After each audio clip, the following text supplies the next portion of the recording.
Okay, hopefully this is recording the sound because I don't feel like redoing it a second time. So this is Dave's tag. Number one, if someone else were to write a book about your year, how would it go? In my case, it would probably be a how-to book about home remodeling because that's what I've been doing for most of the year. And I've been doing it on a budget. And what I've been trying to do is use as many inexpensive materials or reuse materials, but still kind of make it look expensive in the end, even though I didn't pay a lot for it. So a lot of extra work instead of just buying stuff. I was looking at a price of just a little bitty under sink cabinet because ours is rather small. The only ones that look decent were like $450. Like I'm going to pay $450 when I can just take the one apart and sand the wood down and restain it and all that stuff, and it did. It turned out really nice. What surprised you about this year? That it was the hardest struggle my family and friends have ever had that I can remember in my entire life. Even even going back to the Carter years where everybody was scared with inflation going crazy and unemployment and stuff like that, I think this year was even scarier and even harder for people. Did you do your best?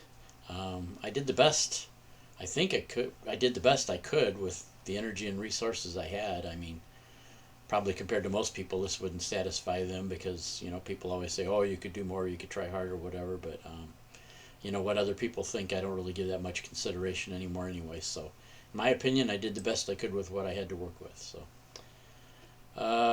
what did you spend too much time or energy on?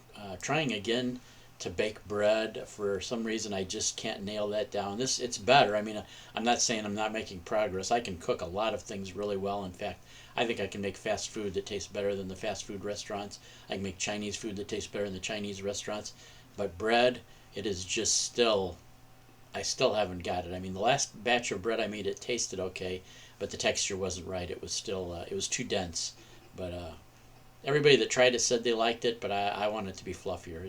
I'm not satisfied yet. So, number five, how do you engage in self care? Well, I give myself lots of breaks when I'm working on projects.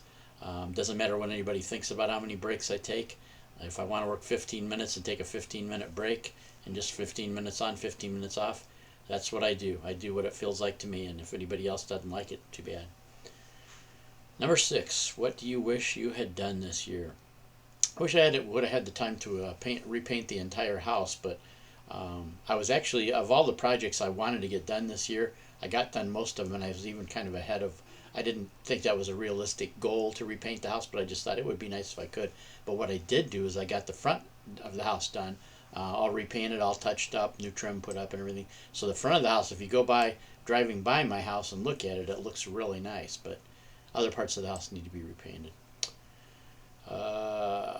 What bad habit did you drop? I didn't drop any bad habits. I think the one real bad habit I have, and it's cost me a lot of money through my whole life, is drinking Coke.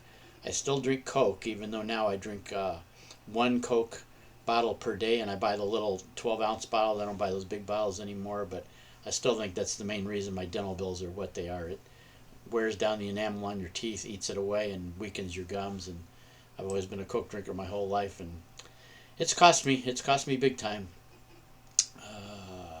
What was your greatest accomplishment? Getting the bathroom remodeled for my wife. She was very happy with that. So, for the amount of time and effort, she did appreciate that, and that was nice. What disappointed you this year? The almost total lack of empathy from our so-called leaders in Washington, and I'm not saying Republicans. I'm saying all of them. I think the Democrats were just as non-empathetic, just lacked empathy for anything to do with the plight of the poor, really. I mean, they would say stuff in words and make pretty speeches and show their faces on camera, but they didn't do anything to help the poor. I mean, that last Social Security increase it was almost silly. By the time they take everything out for your uh, increase on your premium for your Part B and your increase on your things and then your increase in withholding, I doubt it even for most people even amounted to $20 extra a week. And tell me that your food didn't go up more than $20. I mean, I should say $20 a month. It doesn't even amount to more than $20 a month. And tell me your groceries haven't gone up at least $20 a week in the last year. So that's going to cover maybe your increase in groceries for 1 week of $20 a month. Give me a break. What did you learn from a failure? Um, I fail. I try things and I fail at them. I try things and I do them and then they turn out okay. Nothing really hugely, but what I've learned about the best overall thing I've learned about it is that it means I failed at doing one thing, but it doesn't mean I'm a failure. And I think everybody should take that advice too. That just because you failed at something doesn't make you a failure. It just means that thing you tried failed. That's all it means. What did you avoid?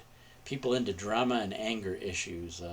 I like a real peaceful type of household, and I like to keep it that way. And I've even had to make some harsh decisions, like even uninvite some relatives to not come back to the house again a couple of times to keep this a peaceful household. So until, not permanently, but until they settle down. I mean, anybody's always welcome back once they settle down, but if they're going to be into their drama and anger issues and stuff like that and disrupting the household, they just need to be away for a while until they can settle down. Who are your major supporters this year? I would have to say my major supporter is always the Holy Spirit. Other people, they have too many things they're dealing with, so I don't really think they have the time or the energy to really support me in anything all that much, and I don't expect them to. Uh-oh, that's my timer for my pizza being warmed up, so that's okay. I can leave it in. It's in the oven. It's going to turn off in a minute or two anyway, so that was my pizza alarm. Uh, I don't need other people to prop my ego up. That's just part of life, so that's all I have to say about that one. What did you handle well? Um, the one thing that I do, I mean, I've got one talent in life. I wish I had a lot of other talents, but I have one talent in life, and that's being able to help fix problems and fix things. So I'm doing that like I always do with people. They'll come to me with their problems. They'll come to me with something that's broken, and if it's possible that it can be fixed, I usually fix it. So that's what I'm good at. What did you not handle well? People ripping off other people and treating them like dirt. I think this year I'm as angry as I've ever been, and people that know me pretty well in the comments on places like Facebook and stuff like that probably can really tell. That's one thing I do get very angry about is people ripping off other people, especially people that are poor, people that are disabled, people that are not able to defend themselves easily.